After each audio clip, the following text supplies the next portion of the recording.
평생을 정직하게 살아온 68살 남자의 자존심이 빗물에 씻겨 내려가던 밤이었습니다. 낡은 1톤 트럭 짐칸에 씌운 천막 위로 장대비가 쏟아졌고 조수석에 앉은 아내는 소리 없이 어깨를 들썩이며 울고 있었습니다. 1년 전 친척들과 친구들 앞에서 번듯한 전원주택 도면을 보여주며 이제야 사람답게 살아보겠다 큰 소리쳤던 제 모습이 떠올라 가슴이 찢어지는 것 같았습니다. 마을 어귀를 빠져나가는 내내 백미러를 보며 누가 쫓아오지는 않을까 심장이 두근거렸습니다. 제 땅을 사고 제 돈으로 집을 지었는데 왜 저는 범죄자처럼 이 깊은 밤에 야반도주를 해야만 했을까요? 이장에게 뺨을 맞던 그 순간, 그 모멸감보다 더 아팠던 건 제가 평생 일궈온 노후가 단 1년 만에 신기루처럼 사라졌다는 사실이었습니다. 잠시 저희 부부의 가슴 아픈 이야기에 귀를 기울여 주시겠습니까? 이야기에 앞서 구독, 좋아요, 알림 설정 부탁드립니다. 여러분의 따뜻한 관심이 저에게는 큰 힘이 됩니다. 그날은 유난히도 바람이 차가웠습니다. 은퇴를 앞두고 잠 못 이루던 밤들이 길어질 때쯤 고향 근처에 산다는 사촌 동생에게서 전화 한 통이 걸려왔습니다. 형님, 이제 도시에서 그만큼 고생했으면 공기 좋은 곳 내려와서 회장님 소리 들으며 사셔야죠. 마침 아주 기가 막힌 땅이 하나 나왔는데 이장이 제 절친이라 형님 오시면 마을 일도 다 봐주기로 했습니다. 그 말 한마디가 화근이었습니다. 평생 서울이라는 삭막한 곳에서 넥타이를 조여매고 상사 눈치, 부하 직원 눈치 보며 살아온 저에게 회장님 소리 들으며 사는 전원 생활은 거부할 수 없는 달콤한 독약이었습니다.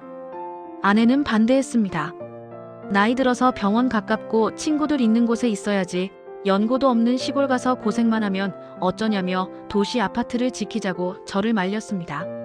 하지만 저는 고집을 꺾지 않았습니다. 내가 누군데 30년 넘게 사회생활하면서 산전수전 다 겪은 사람인데 시골 사람들 비위 하나 못 맞추겠냐며 큰 소리를 쳤지요. 결국 아파트를 판 돈과 평생을 바쳐받은 퇴직금을 몽땅 쏟아부었습니다. 등기부등본상에는 분명히 제 이름 석자가 박힌 땅이었고 조감도 속에 그려진 빨간 지붕의 2층 집은 제 남은 인생의 완벽한 보금자리처럼 보였습니다. 이사 가던 날 마을 사람들을 불러 모으고 돼지를 한 마리 잡았습니다. 이장은 제 손을 꽉 잡으며 앞으로 우리 식구니까 어려운 일 있으면 다 말하라고 호탕하게 웃었습니다. 그 웃음 뒤에 가려진 시커먼 속내를 그때는 미처 알지 못했습니다. 며칠 뒤 이장이 저희 집 마당으로 불쑥 찾아오기 전까지는 말입니다. 그는 대뜸 종이 한 장을 내밀었습니다. 마을 발전 기금으로 5천만 원을 내놓으라는 것이었습니다. 제가 당황해서 이사 올 때 이미 기부금을 좀 내지 않았냐고 묻자 그의 표정이 순식간에 굳어졌습니다. 그건 입회비고 이건 마을 도로를 사용하는 통행료 개념이지. 회장님 돈도 많으시면서 시골 인심 너무 박하겠으면 앞으로 피곤해져. 그때부터였습니다. 평화로울 줄만 알았던 제 노후에 검은 그림자가 드리워지기 시작한 것은요. 아침마다 집 앞 도로에 누군가 쓰레기를 던져놓고 가고 수돗물이 갑자기 끊기는 일이 반복되었습니다. 이장에게 전화를 걸어도 받지 않았고 마당에서 마주친 마을 사람들은 저를 유령 취급하며 고개를 돌렸습니다. 아내는 동네 부녀회에 들어가 보겠다고 떡을 돌리고 반찬을 해다 날랐지만 돌아오는 건 도시 여우가 살랑거린다는 비아냥뿐이었습니다. 어느 날은 아내가 울면서 돌아왔습니다. 마을 빨래터 근처를 지나가는데 사람들이 들으라는 듯 저 집도 얼마 못 버티고 나갈 텐데 그때 그 집 싸게 사버리자는 말을 했다는 겁니다. 저는 화가 머리끝까지 치밀어 올랐습니다. 내 돈 주고 산 내 땅에서 왜 이런 대접을 받아야 하는지 이해할 수 없었습니다. 당장 이장을 찾아가 따져 물었습니다. 이장님, 이게 무슨 법입니까? 도대체 저희한테 왜 이러시는 거예요? 그러자 이장은 담배 연기를 제 얼굴에 내뱉으며 비웃었습니다. 법? 여기가 서울인 줄 알아. 여기는 내 말이 법이야. 꼬우면 나가든가. 그 아나무인 격인 태도에 저도 모르게 목소리를 높였습니다. 당신 지금 제정신이야? 내가 가만히 있을 것 같아? 말이 끝나기도 전이었습니다. 억센 손바닥이 제 뺨을 사정없이 후려쳤습니다. 짝 하는 소리와 함께 세상이 핑 돌았습니다. 60평생 남에게 소리 한번 크게 질러본 적 없는 저였습니다. 자식들 앞에서도 늘 당당했던 아버지였고 회사에서는 존경받는 선배였습니다. 그런데 그런 제가 이름도 모르는 시골 마을 이장에게 뺨을 맞고 바닥에 나뒹굴었습니다. 68해를 살아오면서 가장 낯설었던 아침은 바로 32해 동안 몸담았던 직장을 떠난 다음 날이었습니다. 평소처럼 새벽 5시 반이면 눈이 떠졌습니다. 몸이 기억하는 시간이었지요.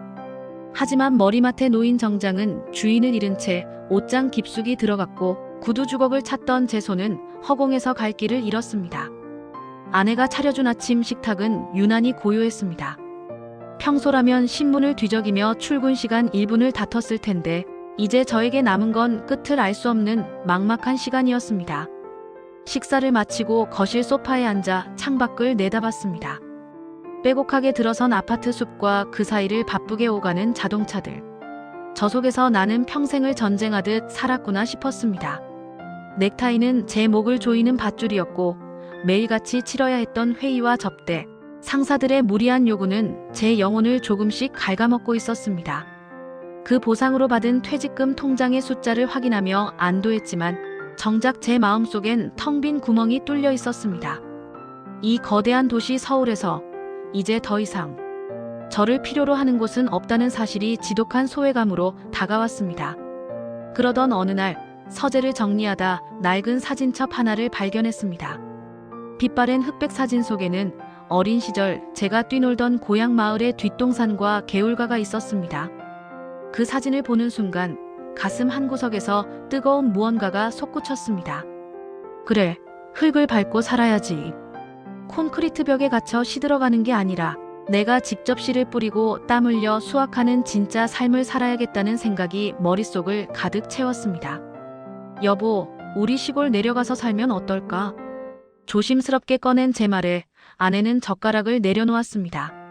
아내의 눈동자에는 당혹감과 걱정이 교차했습니다. 당신 제정신이에요? 여기서 30년 넘게 살았는데 이제 와서 연고도 없는 시골을 가겠다니요. 병원은 어떡하고 애들은요? 여기 있어야 손주들도 자주 보고 친구들도 만나죠. 아내의 반대는 예상보다 완강했습니다. 하지만 저는 물러서지 않았습니다. 내가 평생 당신이랑 애들 뒷바라지하느라 내 꿈은 한 번도 입 밖으로 꺼낸 적 없어. 이제 나도 나를 위해 살고 싶어. 당신도 맨날 공기 안 좋다고 기침하잖아. 시골 가면 건강도 좋아질 거야. 저는 귀농 관련 서적을 탐독하고 인터넷 카페에 가입하며 정보를 모으기 시작했습니다. 하지만 책에서 본 귀농은 온통 장밋빛이었습니다. 텃밭을 가꾸며 유유자적하는 삶, 이웃과 정을 나누는 소박한 풍경들. 그런 환상들이 제 눈을 가렸습니다. 그러던 차에 고향 근처에서 농사를 짓고 산다는 사촌 동생 민석이에게 전화를 걸었습니다. 민석이는 어릴 적부터 영특하고 부침성이 좋아 제가 꽤 아끼던 동생이었지요. 아이고, 형님. 정말 잘 생각하셨습니다. 요즘 서울 아파트값 한 채면 여기 내려오셔서 진짜 왕처럼 사실 수 있어요. 형님 연세에 도시에서 외롭게 지내는 것보다 공기 좋고 인심 좋은 우리 동네 오시는 게 100번 1000번 낫죠. 민석이의 목소리는 자신감이 넘쳤습니다. 그는 자기가 마을 이장과 형님, 동생 하는 사이라며 좋은 땅을 시세보다 훨씬 싸게 잡아줄 수 있다고 장담했습니다. 형님은 그저 몸만 내려오시면 된다는 그 달콤한 말에 저는 마음을 완전히 굳혔습니다. 아내를 설득하기 위해 민석이가 보내준 시골 풍경 사진들을 보여주며 봐라, 이런 곳에서 살면 병도 낫겠다며 호언장담을 했습니다. 결국 저는 30년 넘게 우리 가족의 든든한 보금자리였던 서울 아파트를 내놓았습니다. 주변 친구들은 노후에 집 팔면 큰일 난다, 시골 텃세가 보통이 아니다라며 말렸지만 제 귀에는 들리지 않았습니다. 오히려 그들이 제 자유를 시기한다고 생각했지요. 집이 팔리고 통장에 거액의 잔금이 찍히던 날, 저는 마치 족쇄를 푼 노예처럼 해방감을 느꼈습니다. 이사 준비를 하며 쓸모없는 짐들을 버리는 동안에도 제 마음은 이미 그 빨간 지붕집 마당에 가 있었습니다. 퇴직금 전액과 집값을 합치니 지방에서는 꽤 큰 땅을 사고도 으리으리한 2층 집을 지을 수 있는 돈이었습니다. 저는 그 돈이 제 여생을 완벽하게 지켜줄 성벽이라고 믿었습니다. 아내는 마지막까지 집을 떠나며 뒤를 돌아보고 눈물을 훔쳤지만 저는 금방 적응할 거야. 걱정 말하며 아내의 어깨를 다독였습니다. 이사 가기 전날 밤, 저는 잠을 이룰 수 없었습니다. 내일부터는 지긋지긋한 알람 소리 대신 닭 울음소리에 잠을 깨고 정장을 대신해 편안한 작업복을 입고 마당을 거닐 제 모습을 상상했습니다. 제2의 인생이라는 화려한 막이 오르기 직전의 그 설렘. 그것이 제 인생을 송두리째 앗아갈 거대한 파도의 시작임을 꿈에도 모른 채 저는 그렇게 환상 속으로 걸어 들어가고 있었습니다. 다음 날 아침, 커다란 이삿짐 트럭에 우리 부부의 30년 세월을 싣고 고속도로를 달렸습니다. 창밖으로 보이는 산들이 점점 가까워질수록 제 가슴은 두근거렸습니다. 하지만 고속도로 톨게이트를 빠져나와 좁은 시골길로 들어설 때 어딘가 모르게 스산한 기운이 감돌았지만 저는 그것을 시골의 호젓함이라 착각하며 가속 페달을 밟았습니다. 그것이 제가 평생 일궈온 모든 것을 잃게 될 길이라는 사실을 깨닫는 데는 그리 오랜 시간이 걸리지 않았습니다. 이사 트럭이 시골집 마당에 짐을 풀기도 전부터 사촌 동생 민석이는 이미 그곳에 와 있었습니다. 10여 년 만에 보는 얼굴이었지만 그는 마치 어제 본 사이처럼 살갑게 굴었습니다. 형님, 고생 많으셨습니다. 세상에, 형수님은 어쩜 예전 그대로세요? 민석이의 유들유들한 말솜씨에 긴장했던 아내의 얼굴도 잠시나마 펴졌습니다. 그는 자기가 미리 수배해 두었다는 마을 입구의 번듯한 단독주택으로 저희를 안내했습니다. 마당에 서서 내려다보는 마을 전경은 정말이지 평화로웠습니다. 뒤로는 울창한 산이 병풍처럼 둘러쳐져 있고 앞으로는 맑은 시냇물이 흐르는 그야말로 배산 임수의 명당이었습니다. 민석이는 제 어깨를 툭 치며 자신있게 말했습니다. 형님, 제가 말씀드렸죠? 이 동네에서 이만한 땅 없습니다. 이 집 터만 해도 시내 나가면 몇 배는 받을 거예요. 이장이 제 불알 친구라 특별히 신경 써준 거니까 나중에 이장한테 술 한 잔 거하게 사셔야 합니다.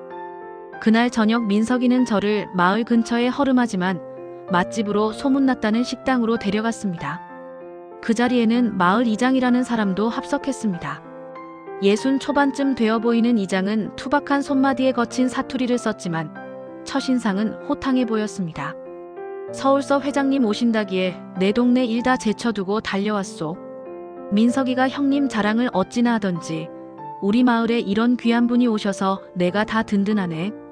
술잔이 몇 번 오가자 분위기는 금세 달아올랐습니다.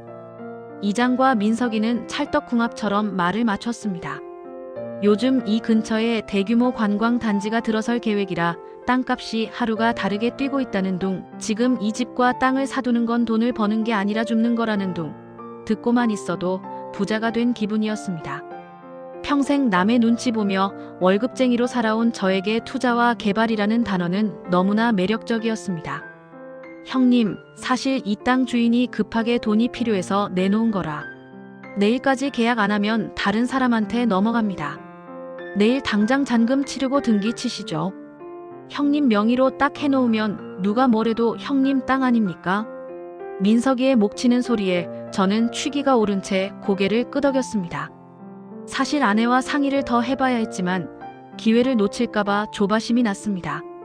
퇴직금 통장에 든 돈은 그저 숫자에 불과하지만 이 땅은 제 인생을 바꿔줄 황금알을 낳는 거위처럼 보였습니다. 다음 날 아침, 저는 아내의 반대를 무릅쓰고 민석이와 함께 은행으로 향했습니다. 아내는 그래도 땅을 좀 더 알아봐야 하는 것 아니냐, 너무 서두르는 것 같다며 제 옷소매를 붙잡았지만 저는 버럭 화를 냈습니다. 당신이 뭘 안다고 그래? 민석이가 내 피부치인데 나한테 사기를 치겠어? 이장까지 보증하는 땅인데. 뭐가 문제야? 저는 그렇게 아내의 직감을 무시한 채 평생을 바쳐 모은 퇴직금과 서울집을 판 잔금의 대부분을 땅값으로 송금했습니다. 돈이 빠져나가는 그 짧은 순간 묘한 해방감과 함께 이름 모를 불안감이 스쳐 지나갔습니다. 하지만 민석이가 제 손을 잡으며 형님, 이제 축하드립니다. 진짜 지주가 되셨네요. 라고 외치는 바람에 그 불안감은 금세 사라졌습니다.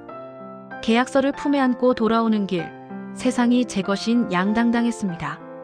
이제 나도 서울 한복판에 끼어있는 부품이 아니라 내 땅을 가진 주인이라는 자부심이 저를 가득 채웠습니다. 하지만 계약이 끝나고 일주일쯤 지났을까요? 민석이의 태도가 미묘하게 바뀌기 시작했습니다. 전화하면 바로바로 받던 녀석이 형님, 제가 지금 농사일이 바빠서 나중에 할게요라며 전화를 툭 끊기 일쑤였고 마을에서 마주쳐도 예전 같은 살가움이 없었습니다.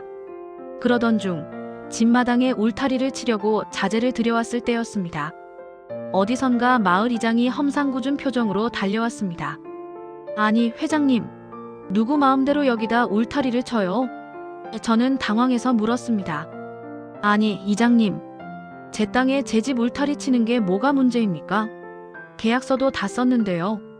그러자 이장은 코웃음을 치며 말했습니다. 땅은 형님 거일지 몰라도 이 길은 마을 공용도로요.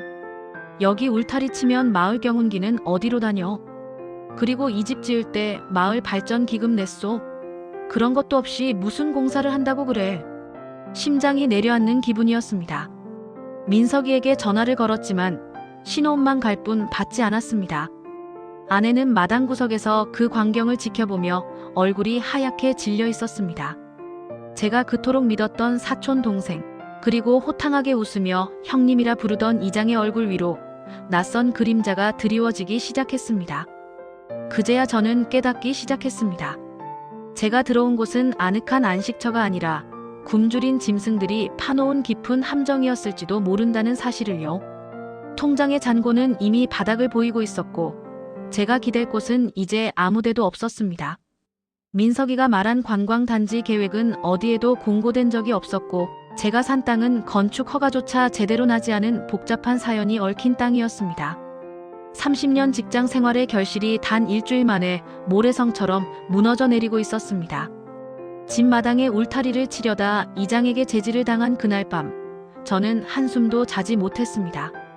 거실 창밖으로 보이는 시골 마을은 낮의 평화로움은 간데없고 집어삼킬 듯한 어둠만이 가득했습니다. 아내는 제 눈치를 보며 조용히 찻잔을 내밀었지만 그 따뜻한 차 한 모금조차 목구멍으로 넘어가지 않았습니다. 머릿속엔 오직 한 가지 생각뿐이었습니다. 민석이 이 녀석 대체 어디서 뭘 하고 있는 거지? 다음 날 아침, 동이 트기가 무섭게 이장이 다시 저희 집 대문을 거칠게 두드렸습니다. 어제보다 더 험악해진 기세였습니다.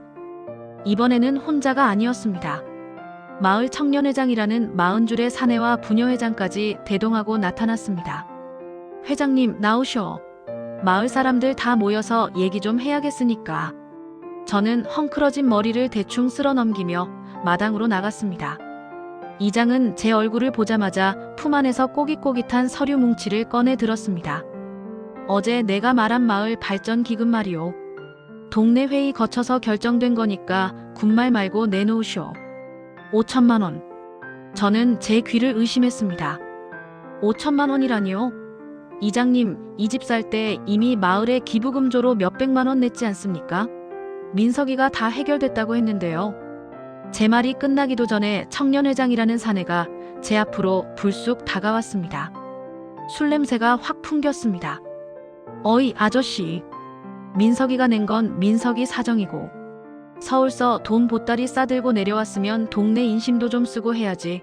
이렇게 빡빡하게 굴 거야? 이 동네 길, 이 동네 물 쓰는 게 다 공짜인 줄 알아. 아내가 뒤늦게 나와 제 팔을 붙잡으며 떨리는 목소리로 말했습니다. 이장님, 저희가 이제 막 이사와서 형편이 5천만 원은 너무 큰 돈이에요. 조금만 사정을 봐주시면 안 될까요? 부녀회장이 코방귀를 뀌며 아내를 위아래로 훑어봤습니다. 사정? 서울 아파트 팔고 온 양반들이 사정은 무슨. 사모님 들고 있는 그 가방 하나만 팔아도 나오겠네. 좋게 말할 때네요. 안 그러면 앞으로 이 마을에서 물 한 방울, 길 한 뼘도 못 쓸 줄 알라고. 그들의 요구는 막무가내였습니다. 법도 상식도 통하지 않는 곳이었습니다.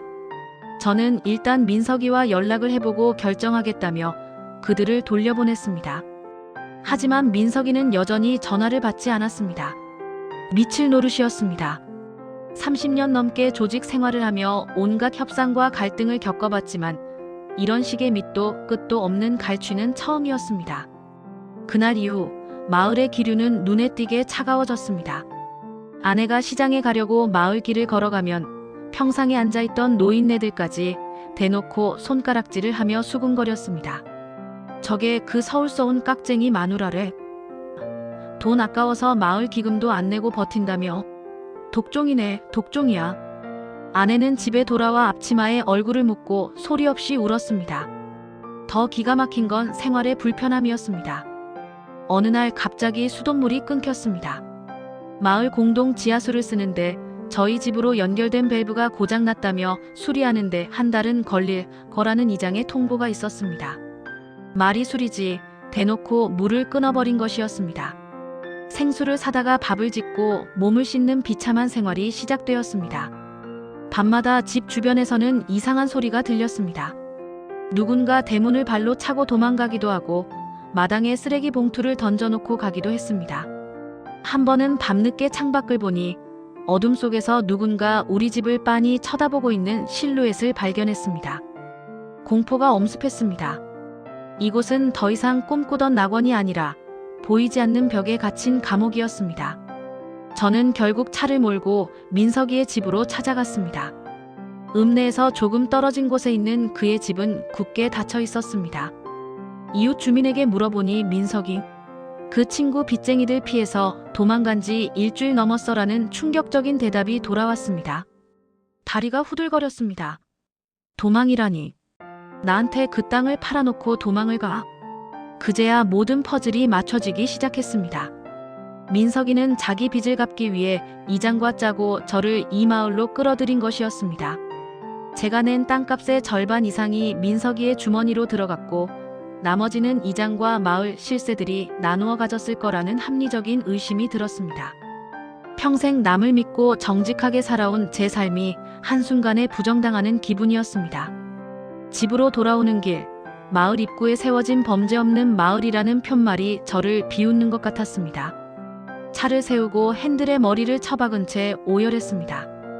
68 남들은 손주 재롱 보며 편안히 쉴 나이에 저는 왜 이런 지옥에 발을 들였을까요? 아내의 얼굴을 볼 면목이 없었습니다. 자식들에게는 아버지 잘 지내고 있으니 걱정 말라고 큰 소리 쳤는데 이 비참한 꼴을 어떻게 설명해야 할지 눈앞이 캄캄했습니다. 집 마당에 들어서자 아내가 촛불 하나를 켜고 거실에 앉아 있었습니다. 전기도 끊긴 모양이었습니다. 어둠 속에서 아내의 수척해진 얼굴을 보니 심장이 멎는 것 같았습니다. 여보, 우리 어쩌면 좋지? 아내의 떨리는 목소리에 저는 아무 말도 할 수 없었습니다. 그저 아내의 찬 손을 꼭 잡는 것 외에는 제가 할 수 있는 일이 아무것도 없었습니다. 마을 저편에서 개 짖는 소리가 구슬프게 들려왔습니다. 마치 우리 부부의 앞날을 예고하는 비명 같았습니다. 이제 시작에 불과했습니다. 이장과 마을 사람들의 괴롭힘은 날이 갈수록 교묘하고 잔인해졌고 저는 제 평생의 자부심이었던 가장이라는 이름 아래서 조금씩 무너져가고 있었습니다. 물과 전기가 끊긴 집에서 보낸 일주일은 제 인생에서 가장 긴 시간이었습니다. 촛불 하나의 의지의 아내와 마주 앉아 있으면 우리가 서울에서의 그 번듯한 삶을 다 버리고 왜 여기까지 내려왔나 싶은 자괴감이 파도처럼 밀려왔습니다. 하지만 저는 포기할 수 없었습니다. 제 전 재산이 이 땅에 묶여 있었고 무엇보다 가장으로서 아내에게 미안해서라도 여기서 도망칠 수는 없었습니다. 어느 날 아침 결심을 굳히고 읍내에 나가 법률 상담이라도 받아보려 차에 올랐습니다. 그런데 마을길 입구에 들어서는 순간 제 눈을 의심케 하는 광경이 펼쳐졌습니다. 평소 저희 집에서 마을 큰 길로 나가는 유일한 통로인 좁은 시멘트 포장도로 위에 거대한 쇠사슬이 가로질러 쳐져 있고 그 옆에는 마을 통행로 마이너스 외부 차량 출입 금지라는 조잡한 팻말이 서 있었습니다. 그 앞을 지키고 있는 건 다름 아닌 이장이었습니다. 그는 등산복 차림에 뒷짐을 진 채 거들먹거리며 제 차 앞을 막아섰습니다. 저는 차 문을 열고 나가 따져 물었습니다. 이장님, 이게 지금 뭐 하시는 겁니까? 멀쩡히 다니던 길을 왜 막아요? 이장은 이쑤시개를 씹으며 저를 위아래로 훑어보더니 비릿한 웃음을 지었습니다. 아니 회장님, 몰라서 묻소. 이 길은 마을 사람들이 십시일반 돈 모아서 닦은 사유지란 말이오. 마을 사람도 아닌 양반이 우리 길을 무임승차로 쓰면 쓰겠소. 아, 마을 기금 내기로 한 건 어떻게 됐나? 이장님, 제가 이 땅 살 때 이 길도 다 포함된 걸로 알고 샀습니다. 그리고 공용도로를 이렇게 막는 건 불법 아닙니까? 제 목소리가 커지자 근처 밭에서 일하던 마을 남자 몇 명이 약속이라도 한 듯 연장을 들고 하나둘 모여들었습니다. 그들의 눈빛에는 이웃에 대한 정이라곤 눈곱만큼도 찾아볼 수 없었습니다. 오직 도시에서 옷먹잇감을 향한 적대감뿐이었습니다. 어이 서울 양반. 법? 여기서 법 찾지 마시오. 여기가 당신 살던 서울인 줄 알아. 이 동네는 이 동네 법이 있는 거야. 길 쓰고 싶으면 길값을 내든가 아니면 저기 산 너머로 차 끌고 돌아가든가. 청년회장이라는 사내가 제 어깨를 툭 치며 위협적으로 다가왔습니다. 산 너머 길은 비포장의 경사가 가팔라 제 승용차로는 도저히 갈 수 없는 길이었습니다. 사실상 저를 이 집에 가둬버리겠다는 신보였습니다. 심장이 미친 듯이 뛰었습니다. 30년 넘게 서류와 숫자를 다루며 살아온 저에게 이런 막무가내식 폭력은 감당하기 힘든 공포였습니다. 하지만 여기서 밀리면 정말 끝장이라는 생각에 핸들을 꽉 쥐었습니다. 이거 당장 치우세요. 안 그러면 저도 경찰에 신고하겠습니다. 제 입에서 경찰이라는 단어가 나오자마자 이장의 눈빛이 순식간에 차갑게 변했습니다. 경찰? 그래, 신고해보쇼. 경찰이 여기까지 오는데 1시간은 걸릴 거고 오더라도 마을 사람들 전체가 이 길이 사유지라고 증언할 텐데 누가 당신 편을 들어줄 것 같아? 당신 상황 판단이 참 안 되는구먼. 결국 저는 차를 돌릴 수밖에 없었습니다. 백미러로 보이는 그들의 비웃음 섞인 표정이 비수처럼 가슴에 박혔습니다. 집으로 돌아오니 아내가 마당에서 저를 기다리고 있었습니다. 차가 돌아오는 걸 보고 아내는 이미 무슨 일이 생겼음을 짐작한 듯 했습니다. 여보, 그냥 돈 좀 주고 해결하면 안 될까요? 저 사람들이 너무 무서워요. 밤마다 창밖에서 누가 돌아다니는 것 같고. 아내의 목소리는 떨리고 있었습니다. 하지만 저는 고집을 꺾지 않았습니다. 돈을 주면 저들이 멈출 것 같아? 아니야, 한 번 주면 끝도 없이 요구할 사람들이야. 내가 내 땅에서 왜 죄인처럼 살아야 해? 저는 아내에게 화를 냈지만 사실 그 화는 제 무능함에 대한 분노였습니다. 그날 이후 저희 부부는 완벽하게 고립되었습니다. 차를 쓸 수 없으니 읍내 나가는 건 고사하고 당장 먹을 물과 식료품을 구하는 것도 일이었습니다. 68세의 나이에 수 킬로미터를 걸어 생수통을 짊어지고 마을길을 지날 때면 동네 사람들은 약속이나 한 듯 대문을 걸어 잠그거나 침을 뱉으며 지나갔습니다. 가장 견디기 힘든 건 아내의 변화였습니다. 그 화사하던 아내의 얼굴은 보름 만에 반쪽이 되었고 작은 소리에도 깜짝깜짝 놀라는 증세를 보였습니다. 밤마다 거실에 촛불을 켜고 앉아 있으면 아내는 제 손을 꼭 잡고 물었습니다. 우리 다시 서울로 가면 안 될까요? 그 좁은 월세방이라도 좋으니까 제발 여기서 나가요. 저는 대답할 수 없었습니다. 서울 집을 판 돈 대부분이 이 땅과 집을 짓는 데 들어갔고 남은 돈은 민석이에게 사기당해 날린 상황이었습니다. 지금 여기서 포기하고 나가면 평생 고생해서 모은 노후 자금을 단 한 푼도 건지지 못하고 길바닥에 나앉아야 했습니다. 자존심이 허락하지 않았습니다. 아니, 사실은 두려웠습니다. 실패한 가장이 되어 자식들 앞에 서야 한다는 그 사실이 말입니다. 그렇게 고립된 지 보름째 되던 날 사건이 터졌습니다. 아내가 갑자기 극심한 복통을 호소하며 쓰러진 것입니다. 평소 지병도 없던 사람이 스트레스로 인해 급성 위경련이 온 모양이었습니다. 식은땀을 흘리며 실성한 듯 앓는 아내를 보고 저는 정신없이 차키를 챙겼습니다. 무슨 수를 써서라도 길을 뚫고 아내를 병원에 데려가야 했습니다. 차를 몰고 다시 그 쇠사슬 앞에 섰습니다. 이장은 기다렸다는 듯 컨테이너 사무실에서 나왔습니다. 이장님, 제 아내가 죽어갑니다. 제발 이 사슬 좀 풀어주세요. 병원만 갔다가 나중에 얘기합시다. 저는 차창 밖으로 머리를 내밀고 절규하듯 외쳤습니다. 하지만 이장은 느릿느릿 걸어와 차 본닛을 손으로 툭툭 치며 말했습니다.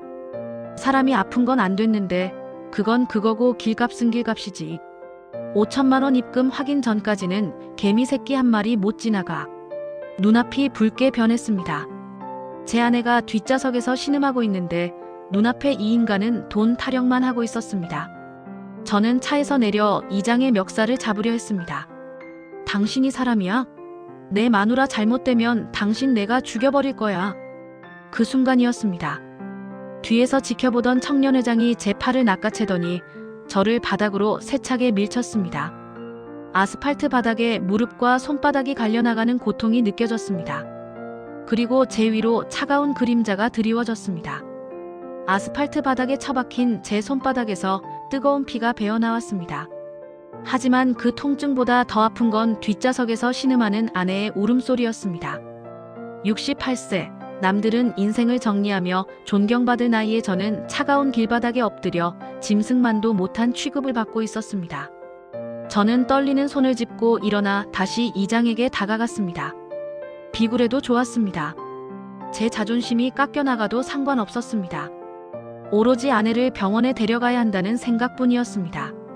이장님, 제가 잘못했습니다. 예, 제발 길 좀 열어주세요. 사람 목숨부터 살리고 봐야 할 것 아닙니까? 제가 내일 당장 어떻게든 돈을 마련해 보겠습니다. 제발요. 제 목소리는 이미 갈라져 비명이 섞여 있었습니다. 평생 누군가에게 이렇게 빌어본 적이 없었습니다. 회사에서 무리한 요구를 하는 상사 앞에서도 지킬 건 지키며 살았던 저였습니다. 그런데 지금 저는 제 아내의 생사 앞에서 무릎을 꿇고 있었습니다. 이장은 그런 저를 내려다보며 가소롭다는 듯 코웃음을 쳤습니다. 내일, 회장님, 서울 양반들은 말은 참 번지르르하게 잘해. 근데 말이요, 우리 같은 시골 사람들은 행동 안 보여주면 안 믿어. 지금 당장 입금 안 할 거면 저 뒤로 돌아가쇼. 아님 아내분 없고 산길을 넘든가. 이 나쁜 인간들아, 당신들이 그러고도 사람이야? 뒷좌석에서 간신히 몸을 일으킨 아내가 창문을 내리고 절규했습니다. 창백하다 못해 푸르스름하게 질린 아내의 안색을 본 순간 제 안에 무언가가 끊어지는 기분이었습니다. 저는 이장의 멱살을 잡으려 달려들었습니다. 당신 죽고 나 죽자. 이 살인마 같은 놈아. 하지만 68 노인의 힘은 젊은 시절과는 달랐습니다. 곁에 서 있던 청년회장이 제 팔을 낚아채 뒤로 꺾어버렸고 저는 다시 한번 바닥에 고꾸라졌습니다. 그때였습니다. 이장이 제 앞으로 다가오더니 느릿하게 허리를 숙여 제 얼굴을 빤히 쳐다봤습니다. 그리고는 억센 손바닥을 높이 들어 제 뺨을 사정없이 후려쳤습니다. 짝!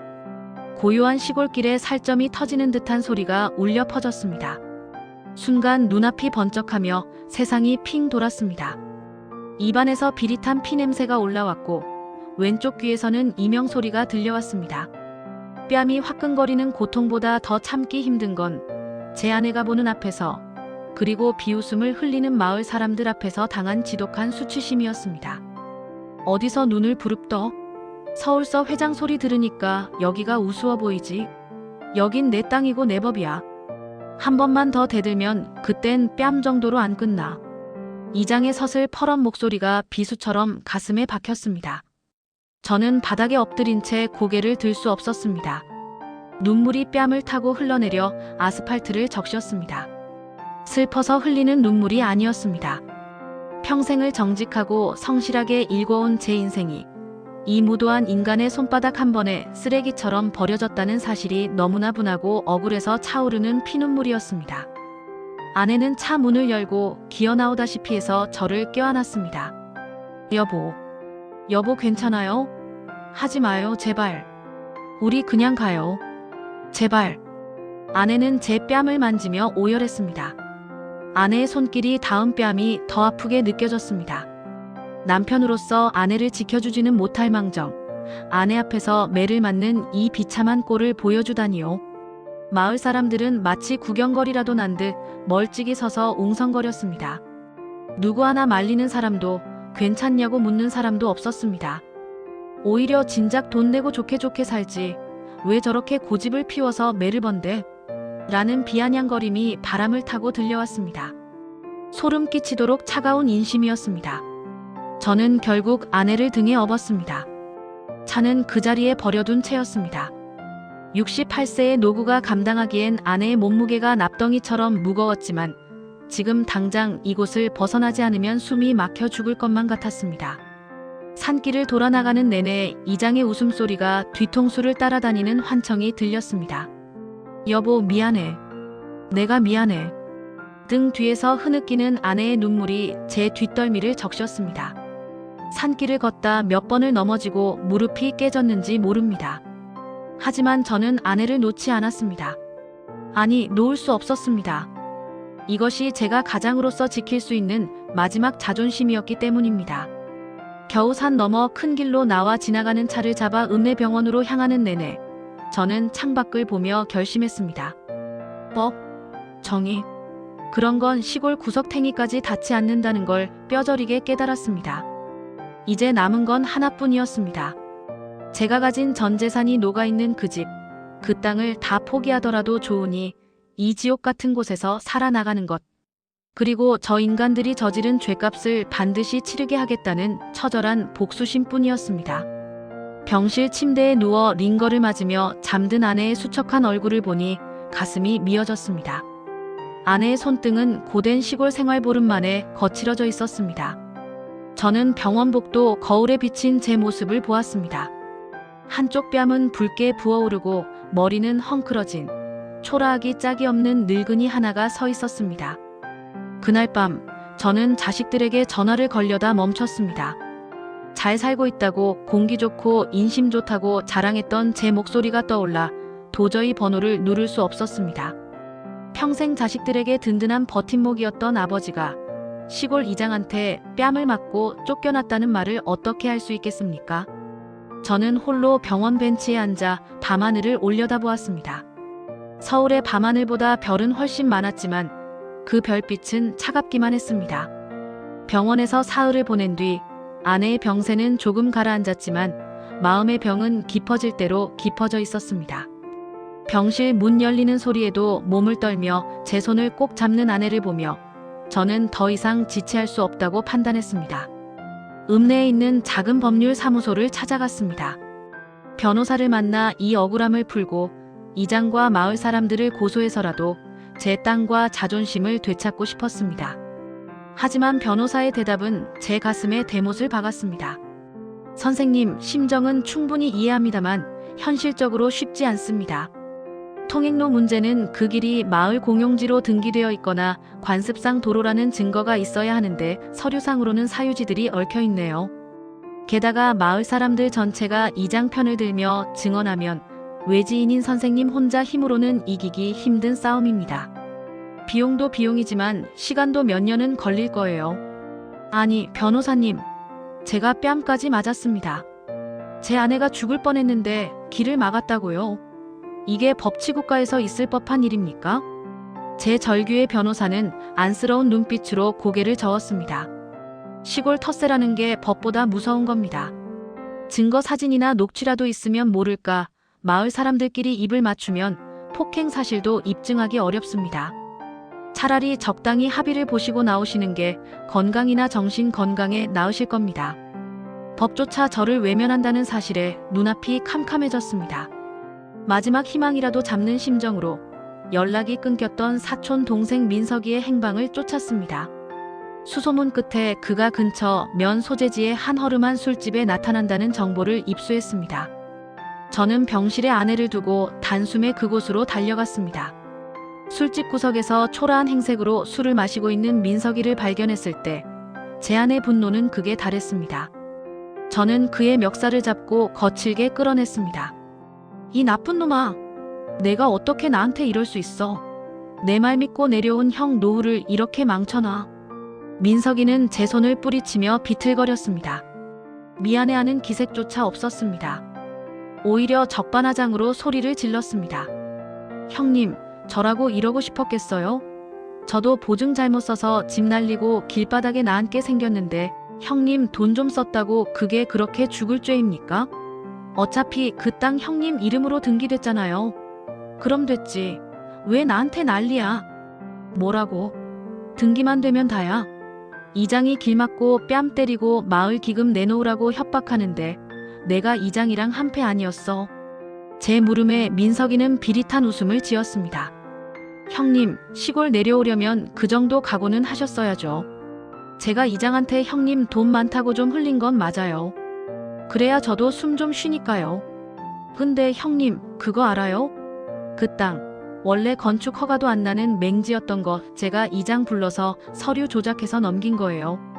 형님이 낸 돈, 이장이랑 저랑 반씩 나눠 가졌습니다. 이제 됐어요? 심장이 멈추는 것 같았습니다. 제가 아끼던 동생, 제 노후를 위해 모든 걸 상의했던 그 혈육이 저를 사냥감으로 여기고 도축장에 밀어넣었다는 사실이 믿기지 않았습니다. 내가 정말 사람이냐? 제 목소리는 힘없이 떨렸습니다. 민석이는 침을 뱉으며 어둠 속으로 사라졌습니다. 저는 그 자리에 주저앉아 밤하늘을 보며 허탈하게 웃었습니다. 평생 정직하게 살면 복이 온다고 믿었습니다. 남을 속이지 않고 성실하게 일하면 노후는 평안할 줄 알았습니다. 하지만 세상은 저처럼 고지식한 늙은이에게 너무나 잔인했습니다. 병원을 향해 걷는 길, 가로등 불빛 아래 비친 제 그림자가 그렇게 작아 보일 수 없었습니다. 아파트 거실에서 전원 생활의 꿈을 꾸며 웃던 제 모습이 떠올라 스스로의 뺨을 때리고 싶었습니다. 그 집, 그 땅, 그 모든 것이 이제는 저주받은 족쇄처럼 느껴졌습니다. 병실로 돌아오니 아내가 깨어 있었습니다. 아내는 제 엉망이 된 옷과 상처투성이인 얼굴을 보더니 아무것도 묻지 않고 제 손을 잡았습니다. 여보, 이제 그만해요. 우리 다 잊고 떠나요. 그 돈, 그 집, 우리 목숨보다 소중하지 않잖아요. 저 그냥 당신이랑 편의점 컵라면을 먹어도 좋으니까 사람 무서운 곳 말고 우리 살던 곳으로 돌아가요. 아내의 그 한마디에 제 고집이 꺾였습니다. 자존심 때문에, 본전 생각 때문에 붙잡고 있었던 그 지옥 같던 귀농의 꿈을 비로소 내려놓을 수 있었습니다. 전 재산 3억이 녹아있는 그 집과 땅을 버리는 것은 살점을 떼어내는 고통이었지만 이대로 있다가는 아내와 저 둘 중 하나는 정말 시체가 되어 나갈 것 같았습니다. 저는 그날 밤 병실에서 아내와 약속했습니다. 그래, 가자. 우리 집으로 돌아가자. 집은 없지만 우리 둘만 있으면 어디든 못 살겠어. 이 비싼 수업료 치렀다 생각하고 우리 다시 시작하자. 우리는 그 길로 이삿짐 센터를 부르지 않기로 했습니다. 짐을 챙기러 마을에 들어가는 것조차 두려웠기 때문입니다. 하지만 우리 부부의 최소한의 생존권이 달린 옷가지와 서류들은 챙겨야 했습니다. 저는 이장과 마을 사람들이 잠든 깊은 밤을 틈타 몰래 집으로 들어가기로 했습니다. 그것은 귀농 1년 만에 내린 가장 비참하고도 절박한 결정이었습니다. 평생 당당하게 살아온 68세 가장의 마지막 모습이 야반도주라니 가슴이 찢어지는 것 같았지만 선택의 여지가 없었습니다. 우리는 그렇게 어둠을 틈타 우리 인생의 마지막 터전이라 믿었던 곳을 탈출할 준비를 시작했습니다. 비가 억수같이 쏟아지는 밤이었습니다. 하늘도 제 기구한 운명을 아는지 앞이 보이지 않을 정도로 장대비를 퍼부었습니다. 저는 병원에서 퇴원한 아내를 조심스럽게 트럭 조수석에 태웠습니다. 1년 전 세상을 다 얻은 것 같은 표정으로 이 마을에 들어올 때 탔던 바로 그 트럭이었습니다. 그때는 희망으로 가득 찼던 짐칸이 이제는 몇 가지 옷가지와 낡은 가구 몇 점만을 실은 채 초라하게 젖어 있었습니다. 전등조차 켜지 않은 어두운 집안을 마지막으로 둘러보았습니다. 제 퇴직금과 아파트 판돈이 고스란히 녹아있는 벽지, 제가 직접 고른 대리석 바닥, 그리고 아내가 좋아하던 빨간 지붕까지. 이 모든 것을 뒤로하고 떠나야 한다는 사실에 심장이 갈기갈기 찢기는 것 같았습니다. 하지만 대문 밖 쇠사슬 너머에서 들려오는 듯한 이장의 비웃음 소리가 저를 채찍질했습니다. 여기 있다간 정말 죽는다. 시동을 걸자 낡은 엔진 소리가 고요한 마을의 정막을 깨웠습니다. 혹시나 누가 깰까봐 조심조심 전조등도 켜지 않은 채 마을 어귀를 향해 트럭을 몰았습니다. 이장이 쇠사슬을 채워놓았던 그 길 앞에 섰을 때 저는 차에서 내려 빗속에서 직접 사슬을 끊어냈습니다. 68 늙은이의 팔에 어디서 그런 힘이 났는지 모릅니다. 쇠사슬이 힘없이 끊어져 나갈 때 제 가슴 속에 맺혔던 응어리도 조금은 씻겨 내려가는 기분이었습니다. 마을 경계를 벗어나 고속도로에 진입했을 때야 비로소 참았던 눈물이 터져 나왔습니다. 핸들을 잡은 손이 덜덜 떨렸습니다. 30년 넘게 일궈온 제 노후가 단 1년 만에 연기처럼 사라졌다는 허탈감, 믿었던 혈육에게 당한 배신감, 그리고 사랑하는 아내를 이런 고생길에 서게 했다는 죄책감이 한꺼번에 몰려왔습니다. 여보, 울지 마요. 돈이야 또 벌면 되고 몸 누일 방 한 칸 없겠어요? 우리 살아있잖아요. 그거면 됐어요. 아내가 제 거친 손을 꼭 잡으며 말했습니다.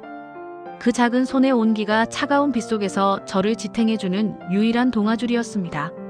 서울로 향하는 길, 화려한 불빛들이 보이기 시작하자 역설적이게도 안도감이 찾아왔습니다. 그토록 떠나고 싶어 했던 차가운 콘크리트 도시가 이제는 우리 부부를 유일하게 받아주는 안식처처럼 느껴졌습니다. 우리는 서울 변두리의 낡은 다세대 주택, 보증금도 얼마 남지 않은 작은 월세방에 짐을 풀었습니다.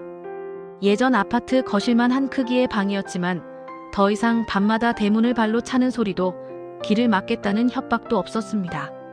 짐을 정리하고 아내와 마주 앉아 편의점 도시락 하나를 나누어 먹으며 우리는 처음으로 마음 편히 웃었습니다. 여보, 나 내일부터 경비일이라도 알아볼까 해. 아직 몸은 건강하니까 우리 둘 입에 풀칠이야 못하겠어. 제 말에 아내는 고개를 저으며 웃었습니다. 조금만 쉬었다 해요. 당신 평생 고생했잖아요.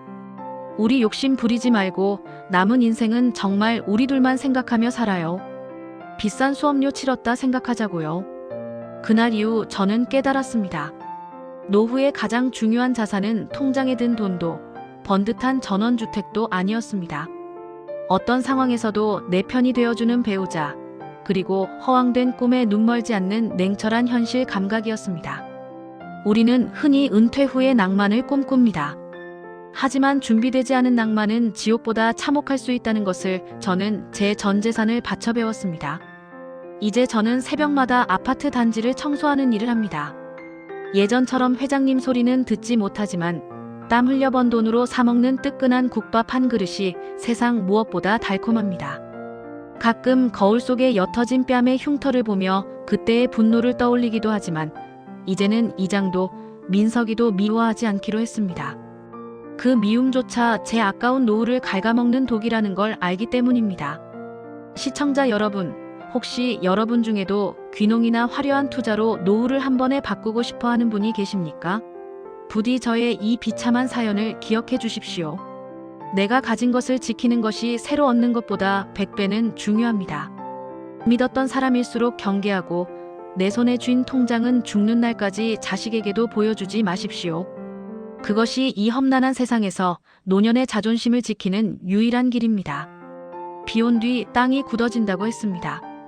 저희 부부는 비록 빈털터리가 되어 돌아왔지만 서로에 대한 사랑만큼은 서울 아파트 값보다 더 단단해졌습니다. 좁은 월세방 창가에 아내가 사온 작은 화분 하나가 꽃을 피웠습니다. 그 작은 꽃을 보며 저는 오늘도 다짐합니다. 남은 인생 화려하지 않아도 좋으니 그저 평온하게 그리고 정직하게 살아가겠노라고요. 제 가슴 아픈 이야기를 끝까지 들어주셔서 감사합니다. 여러분의 노후는 저처럼 아프지 않고 늘 따뜻한 봄날 같기를 진심으로 기원합니다.